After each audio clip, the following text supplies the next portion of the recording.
নমস্কার বন্ধুরা, আপনাদের সকলকে আমার চ্যানেলে স্বাগত জানাচ্ছি। বন্ধুরা, আজকে আমি আপনাদেরকে দেখাবো এমন একটি তরল লিকুইড যেটা কিনা আমরা রান্নাঘর থেকে একদম বিনা পয়সায় পেয়ে যাব। আর সেটা ব্যবহার করলে আমাদের এই ব্যালকনি বাগান কি ছাদ বাগানের যে কলমি শাকগুলো আছে সেগুলো কিন্তু খুব তাড়াতাড়ি গ্রোথও নেবে এবং খুব তাড়াতাড়ি কিন্তু ঝোপালোও তৈরি হবে। আজকে আমি সেটাই দেখাবো। আর একটা জিনিস দেখাবো, বিনে পয়সাতে কিভাবে কলমি শাক চাষ করা যায়। দেখুন বন্ধুরা, কিছুদিন আগেই আমি একটা ভিডিওতে দেখিয়েছিলাম এই ঝুড়ির মধ্যে কতগুলো কলমি শাকের ডগা আমি বসিয়েছিলাম, যেগুলো কিনা আমি বাজার থেকে কিনে নিয়ে এসেছিলাম। পাতাগুলো নিয়ে নিয়ে ডগাগুলো রেখে দিয়েছিলাম, সেটা আমি এই ঝুড়িতে বসিয়েছিলাম। আর এই ঝুড়িটা হচ্ছে যেটা আমরা এই ফুল তোলার সাজি, সেই রকমই একটি সাজির মধ্যে আমি প্লাস্টিক পেতে তার মধ্যে মাটি তৈরি করে সেখানেই দেখুন এই ডগাগুলো বসিয়েছিলাম। বেশ কিছু ডগা একটু পচে গেছে, সেগুলো ফেলে দিচ্ছি। আর এখানে দেখুন 4টে ডগা মোটামুটি বেঁচে গেছে এবং খুব সুন্দর দেখুন কচি কচি পাতাও বেরিয়েছে। আর বেশ কিছুদিনের মধ্যে দেখতে পাবেন বন্ধুরা, একদম ঝুড়িটা ঝোপালো হয়ে ভর্তি হয়ে গেছে। সেই সময় কিন্তু আরেকটি ভিডিও আমি দেখাবো। দেখুন এই ডগটার গোড়াটা পচে গেছে মনে হচ্ছে, কিন্তু শিকড়ও বেরিয়েছে মনে হচ্ছে। তো আমি এটাকে আরেকটু স্ট্রেট করে ভালো করে মাটিতে আমি এটা গেঁথে বসিয়ে দেবো। বন্ধুরা, কলমি শাক এমন একটি শাক, এর জন্য কিন্তু বিশাল কোনো যত্নের প্রয়োজন একদম হয় না। এরপর দেখুন বন্ধুরা, আপনাদেরকে আমি দেখাচ্ছি বিনে পয়সায় কিভাবে কলমি শাক সারা বছর পাওয়া যাবে। দেখুন কত সুন্দর ডগগুলো থেকে শিকড় বেরিয়ে গেছে। এই শিকড়টা কিন্তু 2 দিনের মধ্যেই বেরিয়ে গেছে। আমি বাজার থেকে যেমন আমরা কলমি শাক কিনে নিয়ে আসি, পাতাগুলো নিয়ে আমি ডগগুলোকে এই গ্লাসের জলের মধ্যে বসিয়ে রেখেছিলাম। 2 দিনের মধ্যে দেখুন কত সুন্দরভাবে প্রত্যেকটা ডগা থেকে দেখুন শিকড় কি সুন্দর বেরিয়ে গেছে। এইবার এই ডগাগুলোকে আমি মাটিতে বসিয়ে দেবো। তার জন্য দেখুন বন্ধুরা, আমাকে কোনো বীজের পয়সাও কিনতে হলো না, কোনো খরচাও হলো না। একদম বিনা পয়সাতে আমি ঘরে বসে বসেই কলমি শাক পেয়ে যাব। এরপরে আমি দেখুন আমি কি করছি। এখানে একটা ভাঙা টব রয়েছে, এই ভাঙা টবের মধ্যে কিছু মাটিও রয়েছে। এইখানে আরও কিছু মাটি দিয়ে দেবো, দিয়ে এইখানেই আমি আজকে কলমি শাকের ডগাগুলো বসিয়ে দেবো। খুব ভালো যে মাটি তৈরি করতে হবে, গোবর সার, এই বিভিন্ন ধরনের ভার্মি কম্পোস্ট এইসব দিয়ে মাটি তৈরি করতে হবে সেরকম কিন্তু কোনো ব্যাপার নাই। প্লেন মাটিতেও কিন্তু আমরা এই শাকটা অনায়াসে বসিয়ে দিতে পারি। দেখুন এই গ্রো ব্যাগের ভেতরে আমি গাছ বসিয়েছিলাম, গাছগুলো তো মারা গেছে, তো মাটিগুলো রয়ে গেছে, সেই মাটিগুলোকে আমি এখানে ব্যবহার করছি। আর এখানে কিন্তু শুধুমাত্র বন্ধুরা মাটি নেই, আপনারা সবাই জানেন আমি কিচেন কম্পোস্ট, গোবর সার, ভার্মি কম্পোস্ট এইসব দিয়েই কিন্তু মাটি তৈরি করে থাকি। ডিমের খোলা, কলার খোলা এইসব দিয়েই তৈরি করে থাকি। তো আমি সেই মাটিগুলোই এই গ্রো ব্যাগের ভেতরে ছিল, সেগুলোকে আমি দিয়ে দিলাম। আপনারা কিন্তু প্লেন মাটিতেও এই গাছটা বসাতে পারেন, এই ডগগুলো বসিয়ে দিতে পারেন। শুধুমাত্র জলটা ঠিকঠাক পেলেই এই কলমি শাক কিন্তু এত ঝোপালো হবে বন্ধুরা, আপনারা অবাক হয়ে যাবেন। ঘর থেকে এত সুন্দর কলমি শাক টাটকা আমরা পেয়ে যেতে পারবো। দেখুন খুব সুন্দরভাবে আমি মাটিগুলো দিয়ে দিচ্ছি। এই গ্রো ব্যাগের মাটিটার ভেতরে বেশ একটু শিকড় রয়েছে, যে গাছটা ছিল সেই গাছের শিকড়গুলো বেশভাবে রয়েছে। কিন্তু মাটিটা এত সুন্দর তৈরি করা, দেখুন বন্ধুরা শিকড়ের সঙ্গে কিন্তু এতটুকু মাটি একদম লেগে নেই। তো অনেকটা মাটি হয়ে গেছে। তো কিছু মাটি আজকে আমি ওই যে টবের গাছের গোড়াতে, ডালের গোড়াতে আমি একটু বসিয়ে দেবো, দিয়ে দেবো। তো প্রথমে আমি কি করছি, এই ডগাগুলোকে একটু বসাবো, সেটা আমি আপনাদেরকে প্রথমে করে দেখাই। দেখুন কি সুন্দর শিকড়গুলো বেরিয়ে গেছে। 2 দিনের মধ্যেই বন্ধুরা শিকড় বেরিয়ে যাবে, শুধু প্লেন জলের মধ্যে গ্লাসের মধ্যে রেখে দিলেই হয়ে যাবে। দেখুন এরপরে কি করছি, এইখানে যে ঝুড়ির মধ্যে অনেকটা জায়গা ফাঁকা হয়ে গেছে, কারণ কিছু ডাল পচে গেছে বলে আমাকে ফেলে দিতে হয়েছে। আর এই ডালটাকে আমি একটু স্ট্রেট করে বসিয়ে দিচ্ছি। দেখছেন এখানেও ছোট ছোট পাতা বেরিয়েছে এই ডালটাতে। আর যে ডালগুলো পচে গেছে সেগুলোকে ফেলে দিয়ে ওই ফাঁকা জায়গাগুলোতে আমি এই যে নতুন যে শিকড় বেরিয়েছে ওই ডালগুলো আমি একটু বসিয়ে দেবো প্রথমে। তো অনেকটা জায়গায় ফাঁকা হয়ে রয়েছে। তো তো কোনো ঝামেলা নেই বন্ধুরা এই শাক চাষ করতে গেলে। খুব অনায়াসে একদম খুব সিম্পলভাবে বন্ধুরা এই শাকটা আমরা বাগান থেকে পেয়ে যেতে পারি। দেখুন একটু করে গর্ত করে নিয়েছি আর এই ডগাগুলোকে বসিয়ে দিচ্ছি, ব্যাস। এরপরে শুধুমাত্র জল দিতে হবে।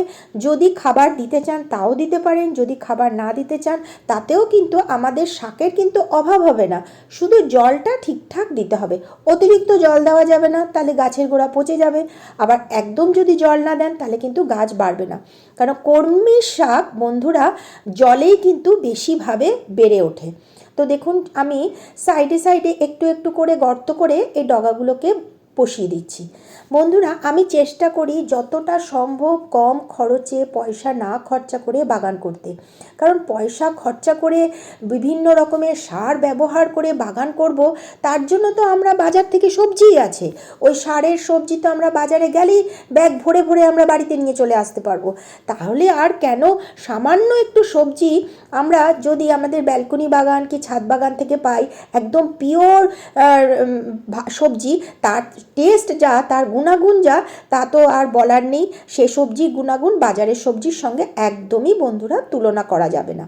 এরপরে দেখুন আমার এখানে অনেকটা মাটি হয়ে গেছে বলে আমি কি করছি, ওই মাটিগুলোকে গাছের গোড়াতে অল্প অল্প করে দিয়ে দিচ্ছি। তাহলে কি হবে, গোড়াটা একটু স্ট্রেটও থাকবে, আর কিছু না। আর এবারে ওপর থেকে সামান্য সামান্য একটু জল দেবো, ব্যাস, আর কোনো প্রবলেম নেই। বন্ধুরা আমি তো ব্যালকনিতে বাগান করি, আমি এই মাটি কখনো এই দিকে আর এদিকের মাটি কখনো এদিকে, কারণ আমার মাটি তো সীমিত। এই গাছগুলো যখন হয়ে যাবে তখন আবার এই মাটিটা ব্যবহার করব অন্য একটা গাছে। এইভাবেই বন্ধুরা আমি বাগান করে থাকি। কারণ আমি ব্যালকনিতে যেহেতু বাগান করি, আমার জায়গা খুব কম, অল্প জায়গাতে আমি সমস্ত রকম গাছ মোটামুটি লাগানোর চেষ্টা করি। এটা শুধুমাত্র আমার শখের ব্যালকনি বাগান। বন্ধুরা আমি হয়তো আজকে ভালো করে ভিডিওটা দেখাতে পারছি না, কারণ এক হাতে আমার মোবাইল আর এক হাতে আমি কাজ করছি, ফলে কি হচ্ছে কখনো কখনো ভিডিওটা একটু নড়ে যাচ্ছে। তাই জন্য একটু আপনারা কিছু মনে করবেন না, একটু ক্ষমা করে দেবেন আমাকে।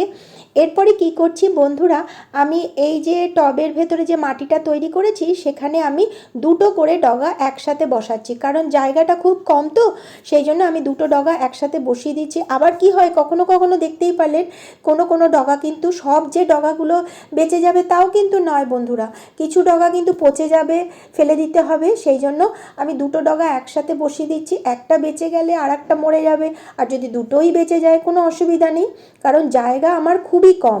অল্প জায়গার মধ্যে বন্ধুরা সব রকম সবজি একটু লাগাতে বেশ ভালোই লাগে।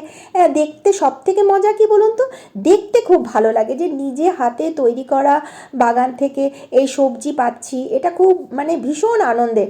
আর অনেক সময় তো কি হয় বন্ধুরা, বাড়িতে একটাও লঙ্কা থাকে না, তখন কিন্তু আমার এই ব্যালকনি বাগানের লঙ্কা গাছটাই একমাত্র ভরসা। একটা দুটো লঙ্কা গাছ কি লঙ্কা সেখান থেকে পেলে আমার কিন্তু সেই যাত্রায় আমি বেঁচে যাই। হয়তো প্রচুর হয় না, একটা দুটো লঙ্কা দিয়ে কিন্তু কখনো কখনো আমার ঠেকা বেঠাকায় কাজ লেগে যায়। দেখুন আমি দুটো করে ডগা একসাথে বসিয়ে দিচ্ছি এবং খুব সুন্দরভাবে একটু ডিস্টেন্সে বসাচ্ছি। দেখুন এইভাবেও কিন্তু বন্ধুরা আমরা কলমি শাক চাষ করতে পারি, আমাদের ছাদ বাগানেও করতে পারেন, ব্যালকনি বাগানেও। আর যাদের নিচে মাটি অনেক জায়গা আছে তারা কিন্তু খুব সুন্দরভাবে এই ডগাগুলো যদি বসিয়ে দেন খুব তাড়াতাড়ি ঝোপালো হয়ে যাবে, নিচে যাদের বাগান আছে। দেখুন এবার আমার এখানেও লাগিয়ে দিলাম খুব সুন্দর করে। এবার শুধু জল দিতে হবে। যখন আমরা অন্যান্য গাছে খাবার দেবো, সেই খাবার অল্প যদি একটু বেঁচে যায় সেই খাবারটা এখানে দিয়ে দিতে পারেন, তাতেও কোনো অসুবিধা নেই। কিন্তু শুধুমাত্র আমাকে কলমি শাকের জন্য প্রচুর খাবার দিতে হবে তা কিন্তু নয়, কলমি শাক ঠিকঠাক মতন জল চায়, এটাই হচ্ছে ওর খাবার। দেখুন আমি সমস্ত ডগাগুলোকেই মোটামুটি বসিয়ে দিয়েছি এখানে, আর কিছু ডগা তো আপনারা দেখতেই পেলেন ঝুড়িতে বসিয়ে দিয়েছি। মানে দুটো জায়গাতে আমি আবার কলমি শাক চাষ করছি, আর যেটা চাষ করতে আমার কিন্তু একটি পয়সাও খরচা হলো না। এরপরে আমি আপনাদেরকে দেখাচ্ছি সেই তরল লিকুইডটা যেটা ব্যবহার করলে খুব তাড়াতাড়ি কলমি শাক গাছ ঝোপালো হবে এবং গাছের পাতাও খুব হবে এবং গাছের গ্রোথও খুব বাড়বে।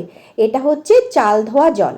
এই চাল ধোয়া জলটা বন্ধুরা আপনারা যদি প্রত্যেক দিন কলমি শাক গাছে ব্যবহার করতে পারেন, অল্প অল্প করে, বেশি দেবেন না, তাহলে কিন্তু গাছ খুব ঝোপালোও হবে এবং গাছের পাতাও প্রচুর পরিমাণে বাড়বে এবং খুব তাড়াতাড়ি কিন্তু বন্ধুরা এই কলমি শাক বৃদ্ধি পাবে।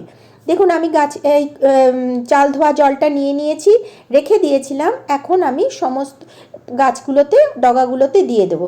এই যে বসিয়েছি নতুন এই টবটাতে, সেটাতেও অল্প অল্প করে দিয়ে দিচ্ছি, বেশি দেব না, অল্প অল্প করে দেব। আর যদি দেখেন মাটিটা ভেজা রয়েছে, সেদিনকে আর দেওয়ার দরকার নেই, তখন এই চাল ধোয়া জলটা অন্য বাগানের অন্য গাছে আপনারা দিয়ে দেবেন। এই চাল ধোয়া জলের মধ্যে বন্ধুরা রয়েছে প্রচুর উপকারিতা, প্রচুর, যেটা গাছের একটা দারুণ খাবার। আর এটা কিন্তু আমরা একদম বিনা পয়সায় রান্নাঘর থেকে পেয়ে গেছি, যার জন্য একটি টাকাও কিন্তু আমাদের খরচা করতে হলো না। তাহলে বন্ধুরা আপনারা দেখতে পাচ্ছেন এই কলমি শাকের জন্য যেমন আমার কিন্তু একটা টাকাও খরচা করতে হলো না গাছের জন্য, আর গাছের খাবারটাও কিন্তু আমি একদম বিনা পয়সায় রান্নাঘর থেকে পেয়ে গেলাম। তো বন্ধুরা আপনাদের যদি আমার এই ভিডিওটা ভালো লাগে তাহলে অবশ্যই কিন্তু একটি লাইক, সাবস্ক্রাইব ও শেয়ার করে দেবেন।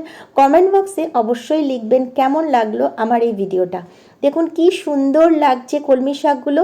আশা করি 2 থেকে 3 দিনের মধ্যে ছোট ছোট পাতা বেরোবে, আর যখন প্রচুর পাতা বেরোবে, ঝোপালো হবে, তখন কিন্তু আমি আপনাদের সাথে আরেকটি ভিডিও করে দেখাবো যে কিভাবে বিনা পয়সায় বাড়িতে বসে কলমি শাক চাষ করা যায়।